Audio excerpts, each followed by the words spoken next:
ICI. Bukod sa kanya, sino pa nga yung dalawa? Ito, non-political talaga to. Yung dating kalihim din. Talagang hindi ito chismoso. Kalihim lang talaga ito. Kalihim, ang lihim mo ay pangangalagaan. Si former DPWH Secretary Babe Singson. Oh. At ang kanyang mga background ay kinabibilangan ng matindi pala ito, no? Yung kanyang mga expertise.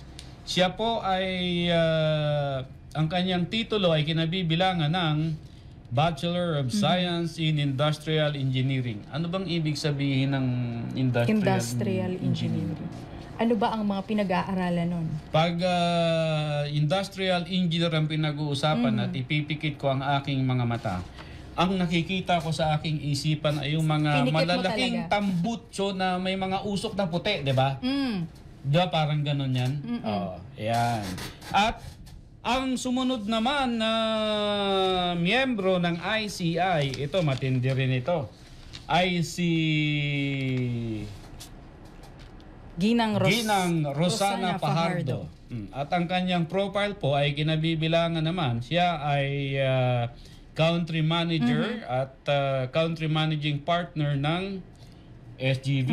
Mabigat din yung kanyang pag sinabing SGV, background. Matindi ito sa pagsasaliksik ng mga pera, di ba? Oo.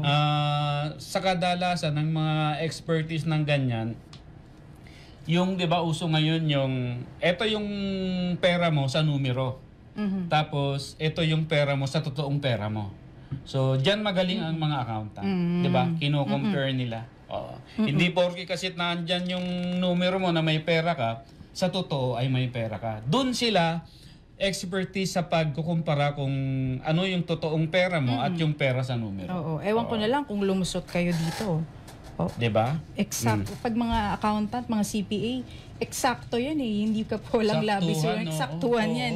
Hindi ka basta-basta pwedeng... Parang hindi sila nakakatulog kung may diferensya na 5 centimos dun sa, diba? Oo. Parang nasa sistema parang mali. Oo. Gigising. Parang mali. Taka lang, gising tayo. Pero para siyang, surprise, kumbaga surprise contender. Lumutang ba yung out of nowhere. Diba? Kasi, diba, ang dati dyan ay si former Justice Bernabe, diba? Oo. Siguro, tumanggi